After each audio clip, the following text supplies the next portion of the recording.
pesa za wapambanaji zinalika kwa njia nyingi sana, yaani mpaka mtu natoboa. Kwa kweli ni jitihada binafsi sana na neema ya Mungu. Ipo hivi, kama wewe ni mpambanaji na umepanga geto ambalo lina hizi sifa mbili hatarishi, na kusihi ifikapo mwakani 2026 hama eneo hilo, nenda sehemu nyingine.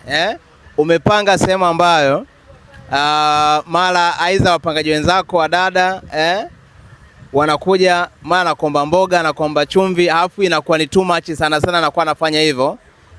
Au mwenye nyumba mwenyewe au watoto mwenye nyumba mara nakuomba hivyo vitu hivi na hivi, mara mitego mingi, vichoshi vingi vya namna ya kula hizo pesa, nikope nyingi.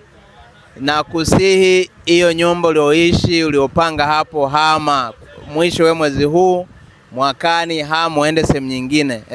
Unajikuta watu wengine wanaingia kwenye huo mtego, mara wanaomba mboga chumvi na nini, baadaye nikopeshe. Anaanza na matumizi, anaanza kutoa. Unajikuta una familia hizi mbili bila kujijua, yaani umeoa hapa bila wewe kutarajia. Unaanza kutunza mke ambaye hamna maagano naye, mara mmekuja hapa mmepeana penzi tayari mmeanza hapo. Bahati mbaya mimba iwe yako au sio yako, ndio mke huyo. Kwa hiyo kama ni mpambanaji umeishi kwenye hao mazingira, na kusihi mwakani hama, nenda sehemu nyingine. Pesa zinahitaji usirias na nguvu kubwa sana kwenye vitu vingi. Kwa hiyo achana na hizi jenya na kona za haya mambo. Kama hauna msimamo ndugu yangu, na wewe utaanza kujirahisi, umeona mwachia nguo anafua, unamwachia na hela ya mboga na ugali na vitu vingine anapika na nini, unafika mnakula, yani mnapika na pakua.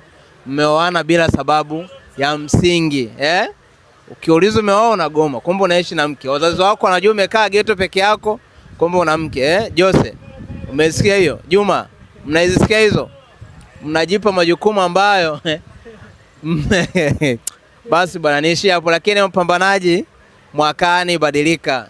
Kama na hiyo uko kwenye situation, mpangaji na kuomba mboga kila siku, mboga chumvi, unga. Sio eneo zuri la kuishi. Tafuta eneo lingine, kajipange.